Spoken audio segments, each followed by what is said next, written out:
Before we dive right into the Word of God, I just want to personally thank you for dropping by on our YouTube channel.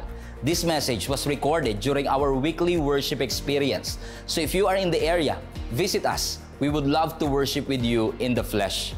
I pray in Jesus' name that this message will become a fuel in the fire. So get your hearts ready. Ipinapanalangin ko sa Panginoon that God will divide this message into 1,000 different ways so that it will benefit your soul. Enjoy. So let me start off with, I was 11 years old when I first started to dance in the church. It was a special item. Tapos ang kanta pa noon is yung O Diyos, Salamat Po.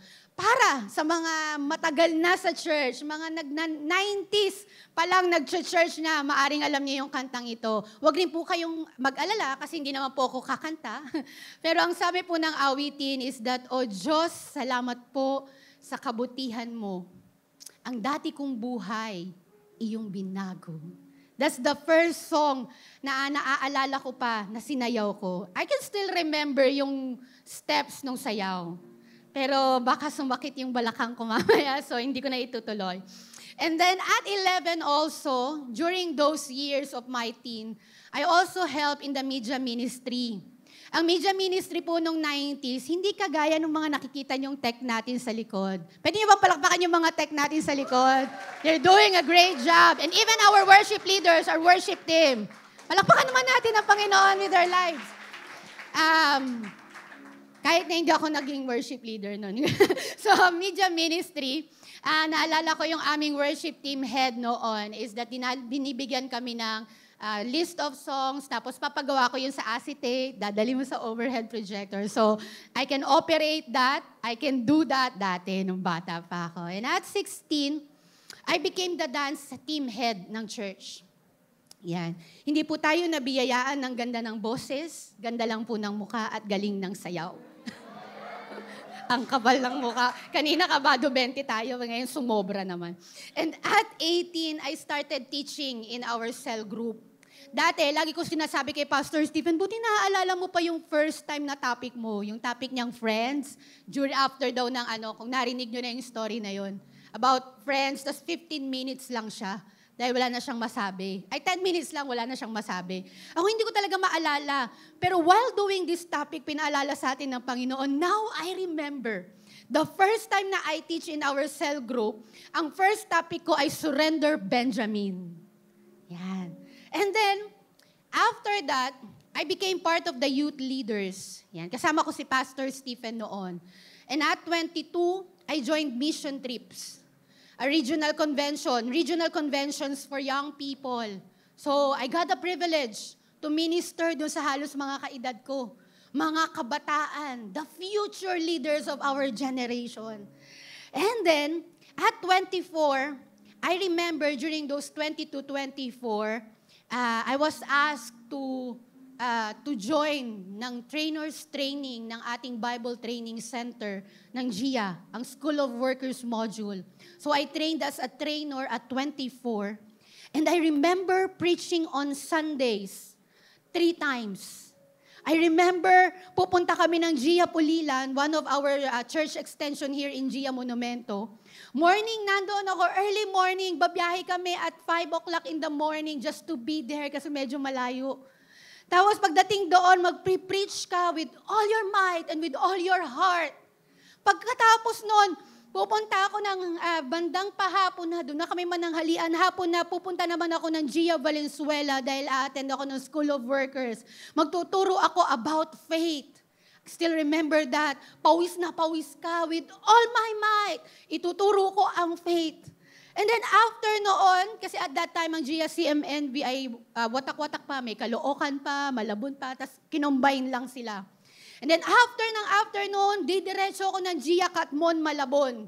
I will preach again about naman dun sa who God is in our lives, His attributes. I was so passionate back then. Parang susuungin ko ang lahat. I don't care kahit may heckler dyan, natatayo, nalasing, at sasabihin hindi totoo ang sinasabi ko. And then when I got married at 29, we heeded the call to pastor this church and lead GIA CMNB when I was 30. 30 years old na po ako noon. Can we just give God the glory? And at 35, we were sent to Qatar thrice to minister to different churches through TMA. Mga iba't ibang klaseng Pilipino, iba't ibang klaseng nationalities are there. We are preaching to Muslim people. We are telling them about Jesus kahit pinahihinto na nila kami. Di kami natatakot ni Pastor Stephen kung saan man kami dalhin nung isang Bengali na nagda-drive ng taxi just to share Jesus to them. And then one day, I just woke up, 41 years old, still doing the calling that God has called me to do. Still doing it. Still doing it. And the one of the questions I'm often asked sa akin, what keeps you going?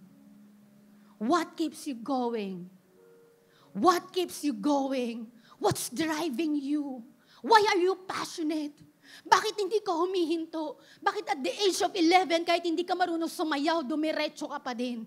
Bakit at the age of 16, kaya mo lang naman nakuha ang iyong pagiging dance team head kasi yung dance team head mo, iniwan ka at iniwan ka ng lahat ng mga kasama mo sa dance ministry? Bakit mo pa rin piniling sumayaw ng buong service twice kahit mag-isa ka lang? Bakit at those age of 18 to 22, kahit you suffered from alcoholism, you still choose to say, Lord, I will still choose to follow you? What keeps you going, Jenny? Those are the questions being asked to me. At yun din ang itatanong ko sa iyo.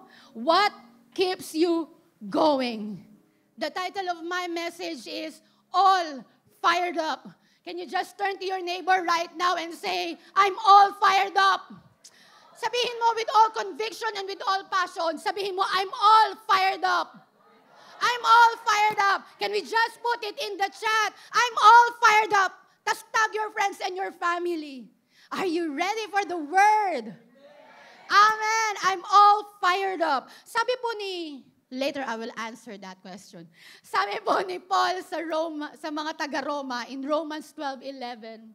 Sabi niya, guys, church, whatever you do, never be lacking in zeal, but keep your spiritual fervor serving the Lord. Sabi niya, never be lacking in zeal. Huwag niyong hahayaang kukulang-kulang. Huwag niyong hahayaang pepetiks-petiks lang o sa salitang termino at salitang kanto. Huwag niyong hahayaang putsu-putsu lang. But keep your spiritual fervor serving the Lord. To have fervor is to have intense, passionate na feeling. Sinasabi sa atin ng Panginoon, as you serve the Lord, have that intense and have that passionate feeling. As you serve the Lord, have that zeal na kung saan may great energy ka kapag nagsiserve ka sa Lord. May enthusiasm kapag pupunta ka sa church. O kahit nakikinig ka lang online, you are full attention dahil alam mo na I am serving the Lord right now.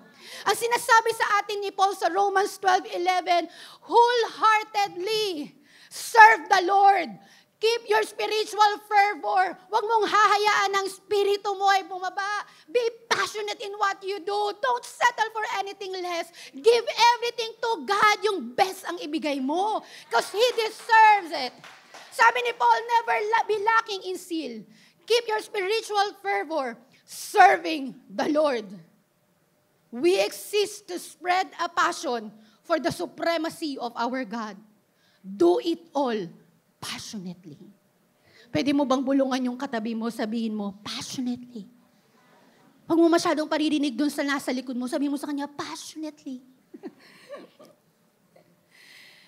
When I was 11 up to now 41, that was 30 years gap. In 30 years of my ministry sa ating Panginoon, there are times that I got confused. There are times na pilit kong tinakbuhan ang calling ko. There are times na umaayaw ako sa gitna. There are even times na bago ako mag-preach dito, nagkakaroon pa kami ng retreat ni Pastor Stephen sa umaga kasi nagkakandaiyak ako sa takot. There were times that I questioned my talent, I questioned my skills, I questioned what I have. There were times in those 30 years that I stopped, full stop, and just do nothing. And just do nothing and don't care about anything about the Lord. And that just stop. In those 30 long years, it was easy for me to say it, na Lord, it was 30 years. It's 30 years already. Ang daling sabihin. Pero napakahirap na gawin. What would you do when your fire died down? What would you do when you got it all together? You are unstoppable. You weren't afraid. You're full of courage. Everything in your life is going well. What would you do kung lahat ng bagay is like falling into place and you are being put in the position na kung saan ka ilalagay ng Panginoon? But what would you do when your fire died down? It is time for all of us to fire it up, man. It's time for all of us to fire it up. If you are here in this church ngayon, hindi ko po kayo bibigyan ng feel-good message. But my prayer today is that the Lord will help us to come into our senses tayo. Mas makilala natin at mas malaman natin na Lord, more than anything, what keeps me going is not a what, but it's a who. It is you. Alam niyo, many of us have a relationship with God like a candle na flickering. Yung nawawala-wala yung apoy, no? Yung 30 years of my service sa Panginoon, parang may mga times na nag-flicker ako. We go to church on Sundays. Yan. And then we pray about our bless me list. Lord, bless me all the time. And then we even say out loud, I am a Christian. We even post it on Facebook, on IG, on TikTok, every platform that we have. We always say that ako, believer ako ng ating Panginoon, and so on and so forth. You can say that. It's easy. But what we really need right now is a non-stop fresh encounter. A non-stop experience with our God. At yun yung prayer ko today, Lord, hindi nila maalala kung gaano ako kaganda. Kawawa naman ako na lang pumupuri sa sarili ko. Hindi nila maalala kung gaano kagaling yung mga worship team namin. Kung gaano kaganda yung message. Pero nawa, Panginoon, maalala namin ngayon ang araw na ito kasi nandito ka. Ibinaba mo ang langit sa aming kalagitnaan. Lord, maalala nawa namin ang araw na ito kasi pinag-apoy mong muli yung puso namin. Thank you, Lord, na maaalala namin ang araw na ito that you will set our hearts ablaze for you once again. Sabi po ng Exodus chapter 3 verse 1, this is the story of Moses. Sabi niya, now Moses was tending the flock of Jethro, his father-in-law, the priest of Midian, and he led the flock to the far side of the wilderness and came to Horeb. Can we just say Horeb? Can you just put it in the chat? Horeb. Yan, the mountain of God. Alam nyo, bago mag-Exodus 3, verse 1, meron pang Exodus 1 and 2. Dahil sa dumadami na yung mga Hebrew people doon sa Egypt, because they were being enslaved by the Egyptians at that time, 400 years ng under slavery ang mga Hebrew, ang mga Jews at that time. Ang ginagawa nitong mga Egyptian na ito, inaalipin nila yung mga Hudyo. Yan. Kaya sila napunta doon because of the story of Joseph. So balikan nyo na lang yung Genesis ninyo.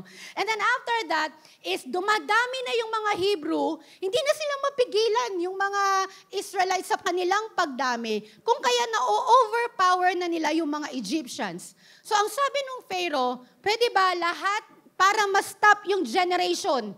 Ang sabi ng Pharaoh, pwede ba lahat ng mga Hebrew natin na midwife, mga Hebrew midwife, kapag may pinanganak na lalaki na Hebrew, kitilin, idedo, patahin. Pero dahil yung mga Hebrew na midwife ay may takot sa ating Panginoon, hindi nila kayang gawin, napatayin yung mga babies at that time.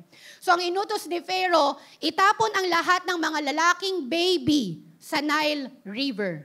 And in chapter 2, makikita natin doon na sa Nile River, si Moses, baby pa at that time, ang sabi ng Bible is that inilagay siya sa Nile River ng isang babaeng katiwala, na isang Hudyo. At pagkasabi dito is that napulot siya ng daughter ni Pharaoh. At pagkasapos, itong daughter na ito ni Pharaoh, naawa siya dun sa bata kay Moses.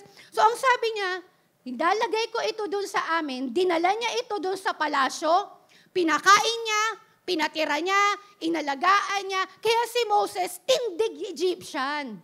Kaya si Moses, nakapag-aral siya. Kaya si Moses was influential at that time. He's one of the most influential at that time in Egypt. Kahit Hudyo siya, dahil nasa tahanan siya ng Pharaoh mismo, dahil inalagaan siyang parang anak. At alam niyo kung gaano siya ka-influential? So sobrang influential niya, he was next to the heir of the throne. Siya na dapat. Kaya lang, nung patapos na yung verse, yung chapter 2, there's this one misstep, one mistake na kanyang ginawa. He Moses knew already that he will, at this time, that he would brought out yung lahat ng tao, lahat ng mga Israelites doon sa captivity, out of captivity. Pero he took it doon sa kanyang sariling kamay. Alam niyo ang sabi ng Bible, nung nakita niya na may Israelite na ginugulpi ng Egyptian, siguro mukhang Egyptian siya, pero pusong Israel pa rin, no? So nung nakita niyang ginugulpi, ang ginawa niya, yung gumugulpi na yon, pinatay niya ng patago. Tumingin-tingin pa siya sa kanan at sa kaliwa at sinigurado niyang walang nakakita. Pero, meron din siyang nakita right after that. Akala niya, okay na, lusot na ako. After noon, ay meron namang 2 Israelites na nag-aaway na pinapahinto niya. Sabi niya, hinto kayo, huwag kayong mag-away. You are brothers. Pero alam niyo, binalikan siya nung itong mga brothers niya na Israelites na sinabi sa kanya, sino ka para magsabi sa amin, ipinatay mo nga yung Egyptians? Yung akala niya na walang nakakakita sa kanya, may nakakita pala. Nalaman ito ni Pharaoh, and then hinat down siya ni Pharaoh para patayin. Yung kanyang pagiging influential, ngayon nagtatago na si Moses. And then Exodus 3:1 came. Sabi, now Moses was tending the flock of Jethro, his father-in-law, the priest of Midian, and he led the flock to the far side of the wilderness. Wow! Yung Moses na lumaki sa palasyo, yung Moses na educated, yung Moses na strong and skilled, yung Moses na may political clout, yung Moses na may military knowledge, yung Moses na may physical gifting, may deep sympathy sa kanyang mga tao. O ikaw na ang galing-galing sa trabaho. O ikaw na lahat talaga binubuhos ang buhay para lang mag-promote tayo. O ikaw na tatay na talagang iyong inaalagaan ng iyong mga anak para makapag-aral sila ng mabuti. He was that man until one mistake. One mistake. Na yung dapat sa kamay ng Panginoon, nilagay niya sa kamay niya. This is the same Moses. Same Moses na strong-willed, matapang, courageous. This is the same Moses na merong influence sa kanyang kinalalagyan. Yung same Moses na yon, ang sabi ng verse 3 chapter 1, he was just tending the flock in the wilderness. Dating nasa palasyo, ngayon nasa wilderness. Dating, he got it all. Sabi ng, we got it all pala, sabi ng SM. Okay, tumawa kayo. Yung sabi na, trinetin. O kaya, yung nasa kanya na ang lahat. Sabi ni Daniel Padilla. Pero ngayon, nasa wilderness na siya. At anong ginagawa niya? He was tending the flock. Nag-aalaga siya ng sheep, ng mga sheep na hindi naman kanya. Grabing kasad ng buhay, no? You got it all together.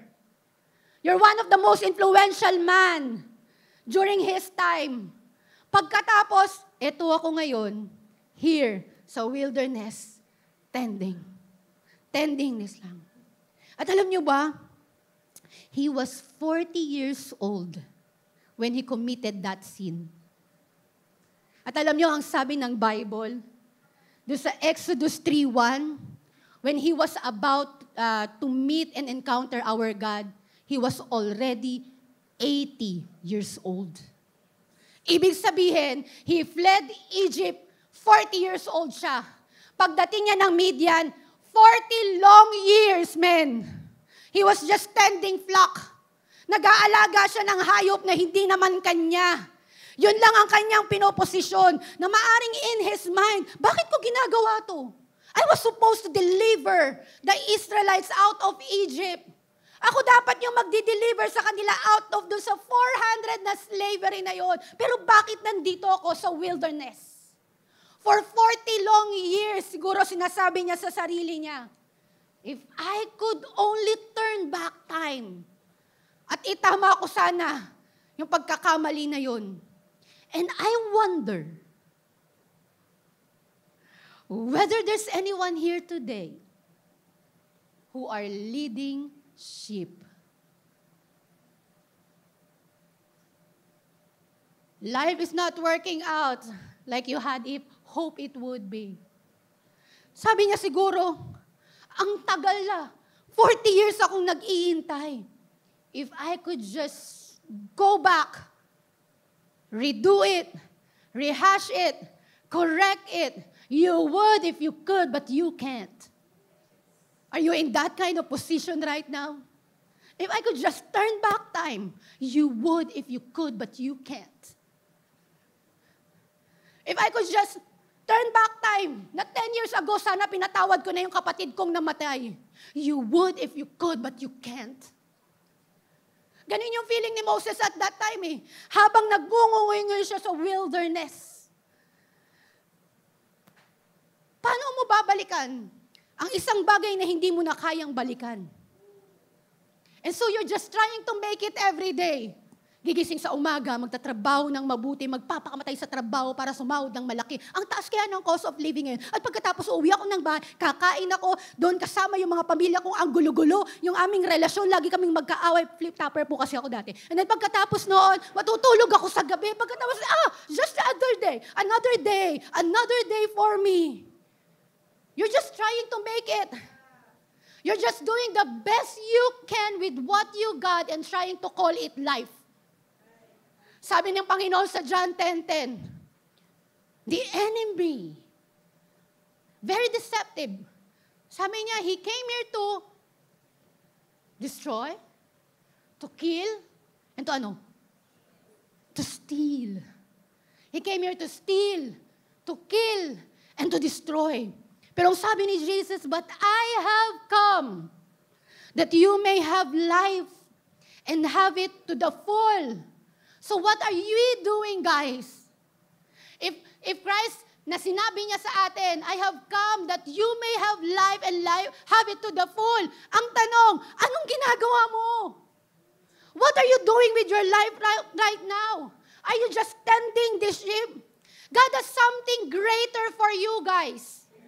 Merong higit na gustong gawin ng Panginoon sa buhay natin.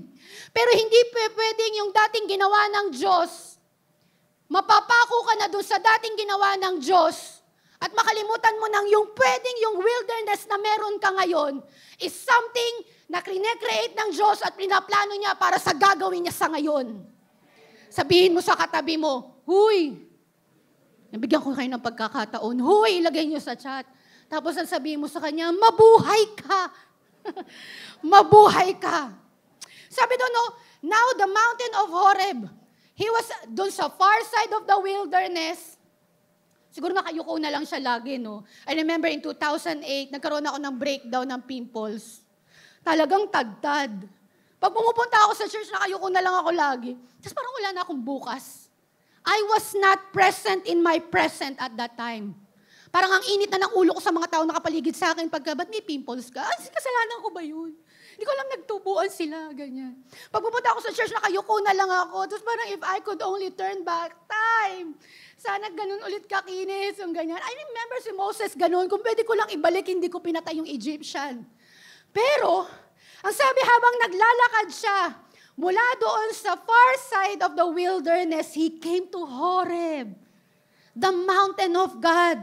Ang Horeb is in the Mount Sinai. At ang Mount Sinai, we all know, after a few chapters nito, ibinigay ang 10 Commandments doon. In the mountain of God, in Horeb, which means dry place. Saktong-sakto nga ito eh. Dry place, dry and weary land. Doon sa moment na dry and weary land na yon, ang sabi, nandoon ang ating Panginoon. The presence of God is there. It's called Horeb, the mountain of God. So if you are in a dry moment of your life right now, parang wala nang bukas, I can't just go forward and I just can't go back. Parang ang dry-dry ng buhay ko, ang dry-dry ng spiritual life ko. Napapagod naman ako every Sunday sa paglilingkod. Pumupunta naman ako sa church na to, pawis na pawis pa nga ako. Nauubos ang data ko kaka-attend ng church. Pero bakit parang ang dry-dry ko? Ang sabi, He was in the wilderness, then He came to Horeb. If you wanna be all fired up, mga kapatid, position yourself for an encounter. Go where God is. Puntahan mo ang lugar na kung saan nandun ang ating Panginoon. Ang problema sa maraming Kristiyano ngayon, gusto nating ma-experience ang ating Panginoon pero ayaw nating pumunta sa Kanya. Solid, no? Sabihin mo sa katabi mo, sakit.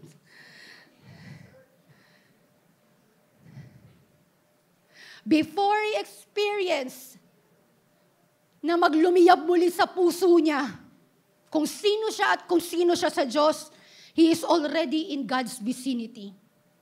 If you want an encounter with God, if you want to meet God right here, right now, hang out with Him. Yung tropa mo, hanggang alas 3 kayo magkakasama, tapos yung Diyos mo, tinutulugan mo sa iyong 15 minutes na quiet time. Yung nanliligaw sa'yo, ang tagal-tagal yung magbaba ng phone. Kasi, sige, mauna ka na, babe. Sige, mauna ka na, babe. Inabot na kayo ng alas 6 ng umaga mula alas 6 ng gabi. Pero yung pagpre-pray mo sa Panginoon, nakakatulugan mo pa. Init lalo dito. If you want an encounter with God, you got to hang out where He is. The pursuit of God's person must mean you're willing to go into God's presence. He came to the mountain of God. For him at that time, this is just another day. I'm gonna tend the sheep. I'm just gonna walk around the wilderness, this dry land.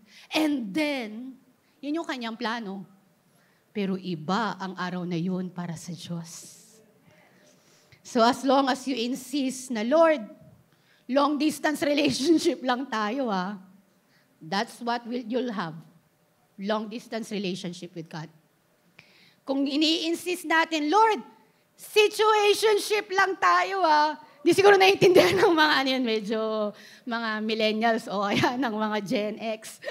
Sabi, is that situationship lang tayo, Lord. Lord, pag may matinding sitwasyon lang ako, dun lang kita, Lord O kaya naman, we're just a one-way relationship.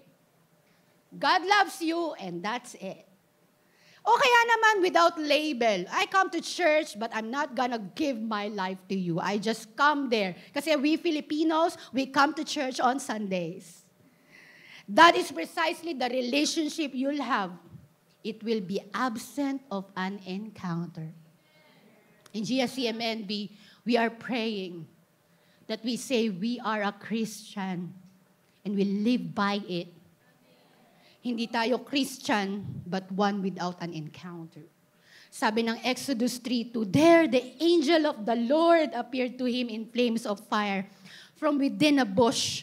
Moses saw that though the bush was on fire, it did not burn up. Moses in the wilderness, hindi na po bago sa kanya ang bush fires. Lagi na siya nakakita noon sa dry land, laging may bush fires. Pero, kakaiba ang bush fire na ito na nakapagpakot sa attention ni Moses. Na hindi pala araw-araw lang siyang nagtetend ng flock, pero ngayong araw na ito, there's something going on in the dry land, in the wilderness of my life, na makakapagpakot ng aking atensyon. This particular fire ay unusual. Bakit? Kasi ang bushes, kapag ka nasusunog, natutupok, nauubos. Pero, yung nakita ni Moses, may fire, may bush, pero hindi na uubos, hindi natutupok. Sabi mo sa katabi mo, hindi ka natutupok. Hindi ka nauubos. Let me say that again. He saw a fire. Hindi yun yung out of the normal. Ang out of the normal is that this fire wasn't doing what fires normally do. Consume and burn it. Yung bush.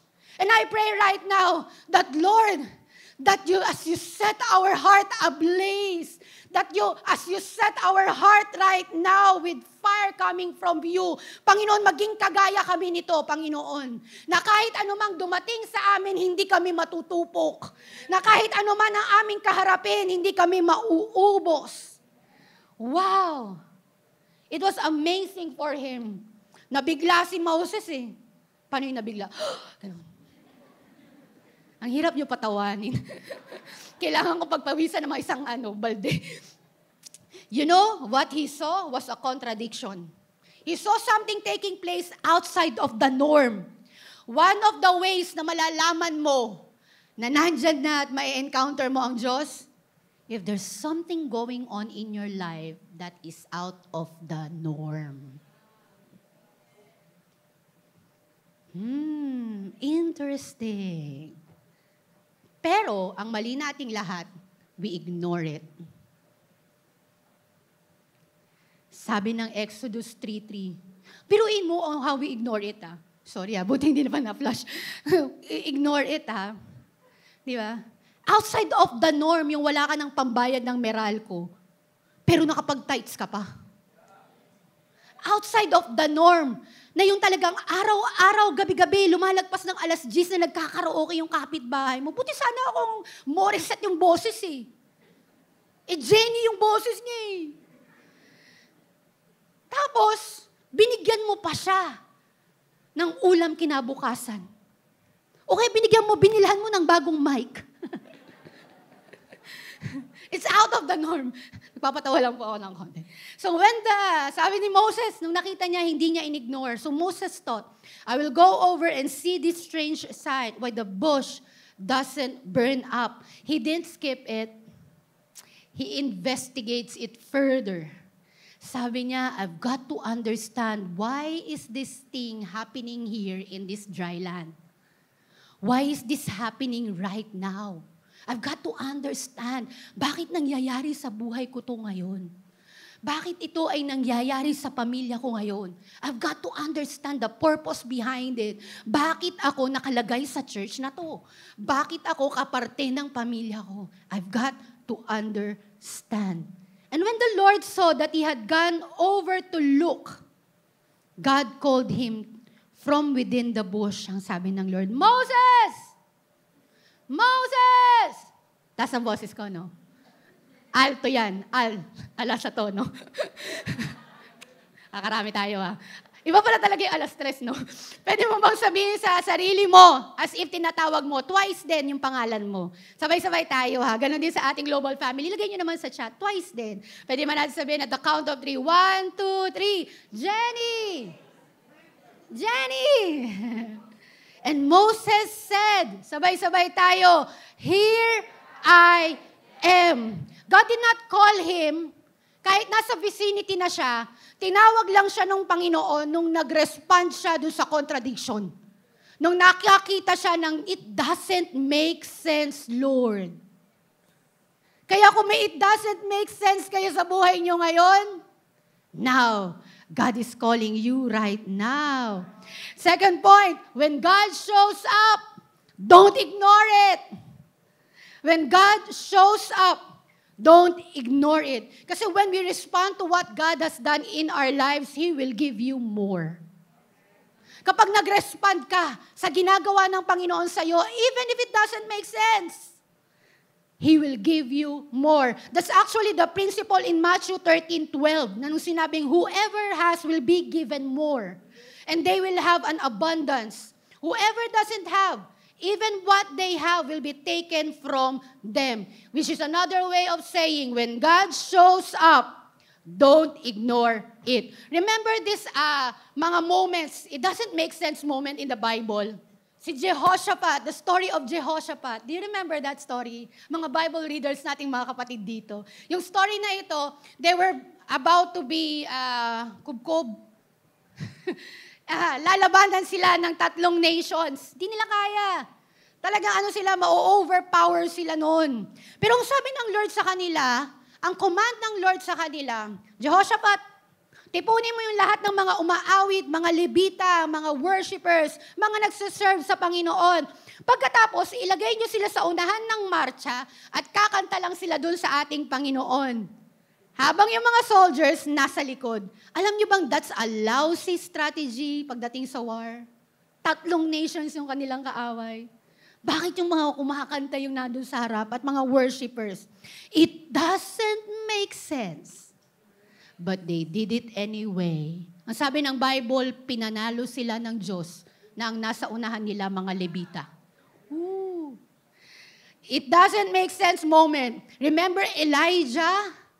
Yung kanyang skin, may mga sugat-sugat siya. Ang sabi ng Bible, sabi sa kanya, lubog ka 7 times. Naalala niyo yun? Tapos ang dami niyang sugat. Tapos palulubogin ako in Jordan River ng 7 times ang clean river na ito at this time. 7 times, di ba pwedeng 5? Ganun tayo, no? Di ba pwedeng 2? Bakit 7? At alam nyo, it doesn't make sense, but he did it anyway. Alam nyo, sabi ng Bible, pag-aho niya sa ikapatong lubog niya, parang nag-Johnson & Johnson's baby powder, baby lotion, baby and all. Sobrang kinis, parang baby. Sa New Testament, ang sabi ng Lord do sa layman, take up your mat, rise up and walk. Wow, paano yun? Paano ako tatayo, Lord? I'm a layman. Pero it doesn't make sense. He did it anyway. Yung blind man, Jesus spat dun sa ground. Tapos binilot-bilot, nilagay yung paste sa kanyang mata. Tapos ang sabi ng Panginoon, punta ka doon. Punta ka na sa pool of Siloam para gumaling ka. Imaginein mo, bulag na nga ako, dinumihan mo pa yung mata ko. Tapos paano ako pupunta doon nang nakapikit? It doesn't make sense. But he did it anyway. At alam nyo, nakakita siya. Alam nyo yung 10 lepers? Lahat sila merong mga sugat sa katawan, 10. Ang sabi ng Panginoon, go and see to the priest to have them check. Ipapacheck sila, pupunta sila sa priest. Hindi pa sila pinapagaling ng Panginoon doon ng harapan. Sabi ng Lord sa kanila, punta lang kayo sa priest. Sa priest, yun yung mag-check sa kanila para makitang clean sila. Tapos i-declare na they are clean. Ibig sabihin, hindi na sila i-isolate. Pero ang sabi ng Lord sa kanila, punta na kayo doon kahit may sugat pa sila. It doesn't make sense, but they did it anyway. 10 of them, silang lahat gumaling. 9 hindi bumalik sa Panginoon sa pasalamat. Pang-4, Peter's calling. They toiled all night and they caught nothing, ang sabi ng Bible. Fishermen. Kasama niya sila James, sila Zebedee. Tapos ang sabi in the morning, nung habang sinusubi na nila yung lahat ng kanilang mga net, kasi alam na nila, wala nang mahuhuli ngayong oras na to. Kasi fisherman yun ng ilang panahon na eh. Ang sabi niya, hey, launch out into the deep. Huli ulit kayo. Ang sabi ng Bible, 2 boats ang napuno. Net-breaking catch. Kasi it doesn't make sense. But they did it anyway. First miracle of Jesus. Turning water into wine, it doesn't make sense. Buti pa sana kung grape juice, pero hindi grape men, tubig. Imagine that time span. It doesn't make sense. Jesus' death on the cross. It doesn't make sense, kapatid. I'm still thinking up to this time, using the 4% of my brain, kasi mga 5% lang siya talaga. Thinking, it doesn't make sense, Lord. But He redeemed all of us once and for all time. When God shows up, don't ignore it. Ang Panginoon nagsushow up sa family mo. Huwag mong i-ignore. Ang Panginoon nagsushow up sa trabaho mo. Huwag mong i-ignore. Ang Panginoon nagsushow up even doon sa yung direct situation. Even sa heartbreak mo, nagsushow up ang Panginoon. Don't ignore Him. Hear His Rema word calling your name. Sabi ng Exodus chapter 3 verse 5, do not come any closer. Kasi lumalapit na si Moses nung tinawag siya. Sabi niya, God said, take off your sandals for the place where you are standing is holy ground. He was in the vicinity already, palapit doon sa burning bush. Ang sabi ng Panginoon, wag ka nang lalapit. Hubarin mo ang iyong mga sandalyas for the place where you are standing is holy ground. You cannot have an encounter with God without dealing, if you are unwilling to deal with your sin. We cannot have an encounter with God if we are unwilling to deal with our sin. Ang gusto ng ating Panginoon, hindi mo lang maranasan na naiiyak ka kapag umaawit ka sa Kanya. Hindi mo lang maranasan na sobrang saya mo, napapatalong ka pa pag umaawit ka sa Kanya. Hindi mo lang nararanasan yung mga emotions na ito. Pero ang gusto ng Panginoon ay talagang ikaw ay mapalaya. If we want an encounter with the Lord, if we want our hearts to be set ablaze once again, take off your sandals. These sandals, yung mga sandals nila representing dirt at that time na na-accumulate na. Hindi lang one-time dirt, but accumulative na dirt. Because this is a holy ground. Sabi ng Exodus 3:6-7, then He said, pakilala na ang Panginoon, I am the God of your father, the God of Abraham, the God of Isaac, and the God of Jacob. Nagpapakilala ang Panginoon sa iyo very personally. Tinatawag ka niya by your name. I am the God of your father. I am the God of Abraham. Si Abraham, na inoffer niya yung anak niya. Si Abraham, the father of all nations.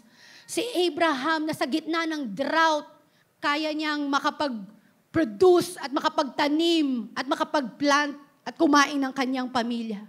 I am the God of Isaac, about to be offered, pero sinave ng Lord because He provides. I am the God of Jacob, kung saan magsisimula ang lahi ng 12 Israelites. And at this, Moses hid his face. How many of us, among us, gustong-gusto ka nang iligtas ng Panginoon doon sa posisyon mo, pero hiyang-hiya ka sa Diyos dahil sa ginawa mo? How many of us here are so full of guilt, full of shame, full of our weaknesses, o kaya mga insecurity natin sa buhay, that when God shows up, we just hid our face because He was afraid to look at God. You know why He was afraid to look at God? Not because out of reverence or fear of Him, but because out of guilt. He knew what he had done. And then the Lord said, I have indeed seen the misery of my people in Egypt. Nakita ko na, yung pag-iyak nila, yung kahirapan nila, 400 years na silang nandun. Narinig ko yung kanilang iyak. Wow, this is your God. Nakita niya yung paghihirap mo. Nakita niya narinig niya yung iyak mo. He has seen your misery. Ibig sabihin lang nun, Moses, nakikita ko rin nung nandun ka sa wilderness. Nakikita ko rin yung nangyayari sa iyo sa wilderness. And ang sabi ng Panginoon, I have heard them crying because of their slave drivers. And I am concerned about their suffering. Kailanman hindi ka iniwan ng Diyos. Kailanman sa panahon na parang nag-iisa ka, lungkot ka at parang wala ka nang magawa, hindi ka niya iniwan. Ang sabi niya, I am concerned about their suffering. Hindi lang ako concerned sa mga worship nila sa akin, sa sacrifices nila sa akin, pero concerned ako dyan sa heartbreak mo ngayon na hindi ka makamove on. Concerned ako sa iyo dyan, doon sa mga pangarap mo na hindi mo pa maabot sa ngayon. Concerned ako sa suffering mo sa pamilya mo na gusto mong dalhin sa church, pero 10 taon mo na sinesharean at ayaw mo na nga mag-share sa kanila dahil napagod ka na. Concerned ako sa suffering that you're going through right now. Sabi niya, I am the God of your father. Niligtas ko sila noon. Kaya kitang iligtas ngayon. At kung malalagay ka uli sa punto ng buhay mo, na hindi nakaligtas-ligtas, kaya pa rin yun ng Diyos. Sabi ni Moses nung narinig niya na to, Lord, teka lang, baka masyado kang hyper. Talaga ba? Ako si Moses who fled out of Egypt ang gagamitin mo doon. It was 40 years. Sabi ng Bible, patay na yung Pharaoh na naghahanap sa kanya. And kung 40 years, there's a new breed and new generation na doon ang mga Israelites. Maybe some of them, hindi na nila kilala si Moses. Ang sabi ng Lord, ibig sabihin, yung 40 years na nasa wilderness siya, nag-uumapoy sa puso niya, paano ko ilalabas yung mga kapatid ko doon, yung mga slaves na yun, yung mga Israelites na yun. 40 years na nga ako nandito. It's actually a preparation ng Panginoon sa kanya. Para pagbalik niya doon, hindi na siya kilala na siya yung mamamatay tao. Para pagbalik niya doon, he could bring out those people out. Nang hindi niya na iniisip na alam ng mga taong ito ako pumatay doon sa Egyptian na yun, kaya ako umalis. Na dati akong nandoon sa palasyo at kinupkup ako ng mga Egyptian. It was already a preparation. 40 years, he got it all together. 40 years siya nung nandoon sa palace sa Egypt, he got it all together. 40 years. Yung everything that he had, hinubad sa kanya. Ang init na talaga. Tapos nandun siya ngayon sa wilderness. For 40 years, tending flocks na hindi kanya. Alam niyo kung bakit? Kung bakit ang training ground niya ay wilderness for 40 years? Kasi after niyang ilabas yung mga Israelites, na 400 years na in-enslave ng mga Egyptian, alam niyo kung saan niya dadalhin? Wilderness. Hindi niya na kailangan maklimatize. Na ang init dito sa dry, weary land na ito. Sanay na siya. Alam niyo kung bakit he was tending flock na hindi naman kanya. Matitigas ang ulo. Kasi prepare siya ng Lord na pag nilabas niya, yung mga kanyang people doon out of slavery, yung wilderness na paglalagyan niya, iikot at iikot sila doon for 40 long years. Trained na siya, sharpened na siya. So everything that you are going through right now, whatever wilderness you are in right now, it may be a no way out. You know what's nakakatawa? After na ilabas ni Moses ang mga Israelites doon sa Egypt, kawa naman ito, no? Turo ko ng turo of Egypt to. Sa Egypt na yon, ang sabi ng Bible, a few hours later, they were sitting in front of the Red Sea thinking, now Moses what? Nilabas mo kami doon, hindi na kami makakaakain ng melon, ng quail eggs o tukneneng. Nilabas mo kami doon. Kahit naman ini-enslave kami doon, okay lang. Pero ba't mo kami nilabas doon tapos nandito kami? Para hulihin nila uli ng chariots nila at para patayin. Now, what? Pero alam mo, may pangako ang Panginoon. Third, heed the call, even if it sounds impossible. Sabi ni Moses, why me, Lord? Pero ang sabi ng Lord, and God said in Exodus 3:12-14, I will be with you, and this will be the sign to you that it is I who have sent you.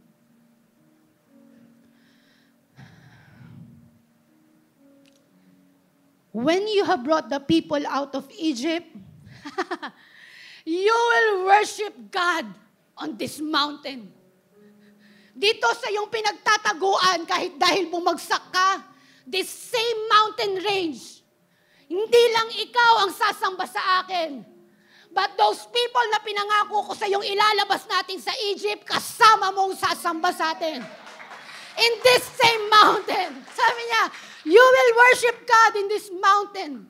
And Moses said to God, suppose I go to Israel ngayon, ay sa mga Israelite ngayon, Panginoon, anong sasabihin ko? Sino ang nag-utos? Sino ang naglabas sa akin? I so love it. Sabi ng Lord kay Moses, sinasabi niya rin sa'yo, I am who I am. Sabi niya, this is what you are to say to the Israelites. I am who I am. Kapag may nagtanong, sinong nagbabago ng buhay mo ngayon? Dati mainitin ulo mo Dati nga bungangera ka, chismosa ka pa. Sabihin mo lang yung I am who I am. Sino nagpagaling sa tatay mo? Deathbed na yun Ay, sabi lang ng Lord sa akin, I am who I am ang sasabihin ko. Imagine pagbalik niya ng Israelites, kung may nakakilala pa sa kanya yung naunang henerasyon, sasabihin sa kanya, di ba si Moses ka, nagteten ka na lang ng flock? Bakit ka nandito ngayon? Ang sabi ng Lord sa kanya, I am who I am. It doesn't speak about him. It speaks about the bigness of his God. If you wanna be all fired up once again, heed the call, even if it sounds impossible. Imposible para sa amin ni Pastor Stephen ang church na to ngayon. But we heed the call. We've gone through circling our wilderness, tending flocks of other people. And then God said, it's now time. It's now time. I am who I am. It's like a blank check. A blank check. I'm sorry. Alam mo yung blank check? Kapag mayaman na mayaman ka na, wala nang halaga sa yung pera, sa sobrang dami ng yaman mo. Kaya yung mga card na walang credit limit, yung mga black cards na nakikita. Kapag binigyan ka ng blank check, ikaw na maglagay kung magkano. Yan ang I am who I am. What is it that you need right now?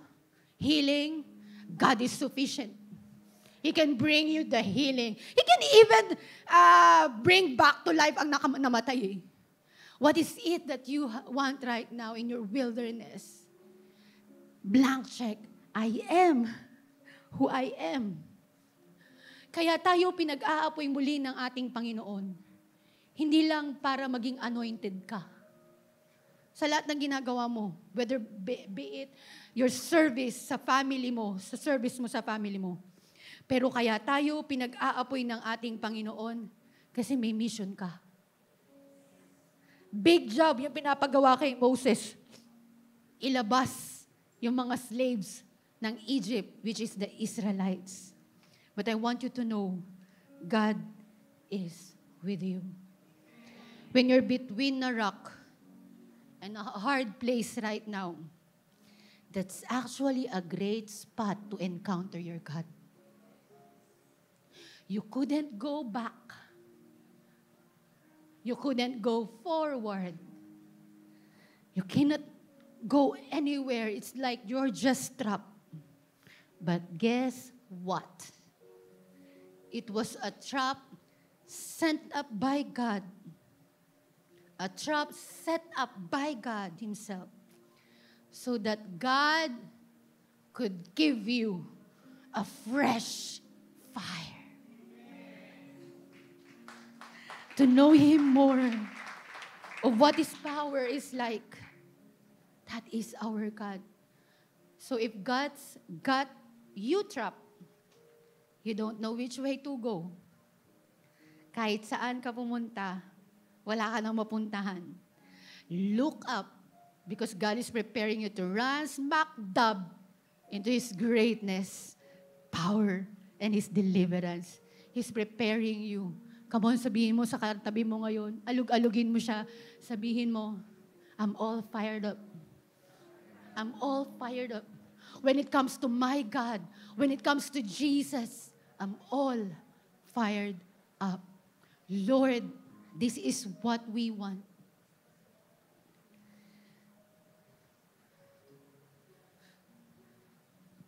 Panginoon, wala kaming ibang hiling, kundi pag-apuyin mo muli ang puso namin ng pagmamahal namin sa iyo. Pagmamahal namin, Panginoon, sa iyong gawain. Wala kaming ibang hiling, Panginoon. Kung hindi kami, Panginoon, ay punuin mo, Panginoon, ng iyong presensya. Wala kaming ibang hiling, Panginoon, kung hindi makasama ka namin. Lord, set our hearts on fire right now. Set our hearts on fire. As you pour out this fire sa bawat isa sa amin, we're praying, O God. This will cause all of us, Lord, ma-ignite yung passion namin sa'yo. Ma-ignite namin yung passion namin doon sa mga bagay na nawala na sa amin. Ma-ignite namin yung passion muli, Panginoon, sa paglakad namin, sa pagkakatawag mo sa amin. Panginoon, maraming salamat. Even if it seems there's no way out, you're telling all of us, dito sa spot na to, pag-aapuyin mo kami. Dito sa spot na to, Panginoon, pag-aalabin mong muli pag-ibig namin sa iyo, Panginoon. Salamat, Lord. Thank you, Lord, for this day. Thank you, Lord. I pray, O God, na lahat ng aming natanggap sa iyong salita ngayon ay hindi lamang po, Panginoon, na malagay sa aming isip o sa aming puso. Pero ang dalangin namin, Panginoon, tulungan mo kami to put them into action. To put them into action, O God. Thank you, Lord God. Salamat po ng marami sa iyo. We glorify you and we exalt you. In Jesus' name we pray. Amen. Amen. Amen. Praise the Lord. Hello, Global Family. Thank you for watching. If this message have impacted your life, please consider subscribing. Let us know in the comments what God spoke to you today. Where are you streaming from? Or how can we pray for you? We pray in Jesus' name that we will continue to advance God's kingdom through the spreading of His Word through this online platform that we have. If you want to support the ministry of Jesus is Alive community, I want to encourage you to support financially and give. Go to our website, gsmnb.com/give, for you to know all the ways that you can support this ministry. I hope to see you soon. God bless you.